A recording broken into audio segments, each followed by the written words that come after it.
For years, Donald Trump openly questioned whether President Obama was born in America. Spoiler alert, he was. Now that he's met Obama, President-elect Trump says he actually really likes him. For more, let's bring in our political panel, former White House press secretary for George W. Bush, Ari Fleischer, USA Today senior politics reporter Heidi Presbella, of course I mess up the Heidi, and Washington bureau chief for Time magazine, Michael Shearer, who wrote the cover story for the brand new Time Person of the Year, which in 2016 goes to Donald Trump. Thanks one and all for being here. Ari, let me start with you. The president-elect said of Obama that although they disagree on a lot of certain policies, he's taken President Obama's advice. Take a listen. I never met him before this, and I never spoke to him before this. I do like him. I love getting his ideas. I take his recommendations very seriously, and there are some people that I will be appointing, and in one case have appointed, where he thought very highly of that person. So obviously saying that, you know, he likes him, he's taking his advice. You have some insight into the world of the President's Club. Yeah. Does that surprise you? You know, it does and it doesn't. In a year in which everything surprised everybody, why should we be surprised that these two are now getting along?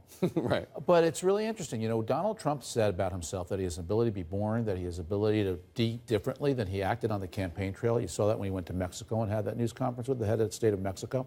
And so on one level, it doesn't surprise me that now the two of them are able to figure it out. Now, for Donald Trump, though, I mean, for Barack Obama, it strikes me he is the ultimate lobbyist for his administration. He's got the ear of the next president. He's going to influence him to keep his policies.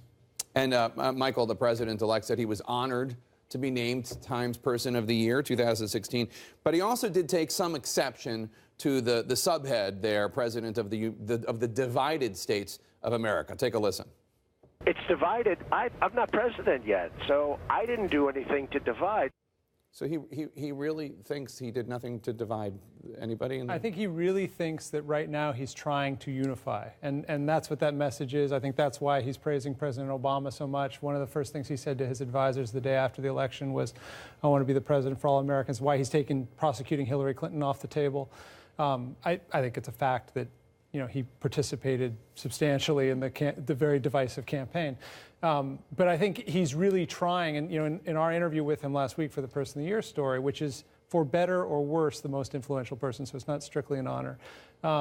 He was even then moderating a lot of his positions, saying, for instance, that he wants you know, to find out some accommodation for dreamers, which is not something you would have heard him say on the campaign trail. Certainly not. And while we're on the subject of congeniality and bipartisanship, I want to play some sound of Senate Majority Leader Mitch McConnell talking about Vice President Joe Biden, who served for decades in the Senate, obviously as Vice President, as President of the Senate, and was honored today at the Senate. Let's take a listen.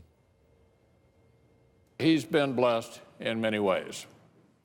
He's also been tested, knocked down, pushed to the edge of what anyone could be expected to bear. The edge of But from the grip of unknowable despair came a new man, a better man, stronger and more compassionate. It goes on from there, and it's really very, very moving. It is. We don't see a lot of that. Well, Joe Biden is just likable, period, by members who served with him on both sides of the aisle, but particularly in the aftermath of the very public way that he suffered with the death of his son. And he was up on the Hill the other day to push this cancer, or to celebrate this cancer, advancement of this cancer legislation. And I think he had an emotional moment, and everybody could see that as well when he talked about, yes, maybe I will run again. And so again, it kind of brings out the humanity in Joe Biden, and that's not something that is a partisan thing. And I think that's to the credit of Joe Biden, that so many people feel about him that way, including Republican leaders in Congress. Do you think that's credible at all, him running for president in 2020 at the age of 78? I think Joe Biden will never stop. So whether he's actually running, you will never have an interview with Joe Biden where he says, I'm done for now, or I'm going to go retire, or I'm going back to the House, or I'm going to get a new Corvette. Joe Biden's entire career has been about pushing forward, and he's always, whenever he's asked that question, in any scenario, always says he's in the running, he's in the hunt, he's a player. That's just who Joe Biden is. He pedaled back on it a little bit. You hope he runs because you think I want him, Bernie, Hillary, all to run again. It's something I really am curious about, Ari. You heard our segment earlier about conflict of interest watch, these potential conflicts that Trump, as a global business leader, assuredly will have. And they're already cropping up here and there. What would you advise him if you were one of his senior staffers right now? He's got to get it right.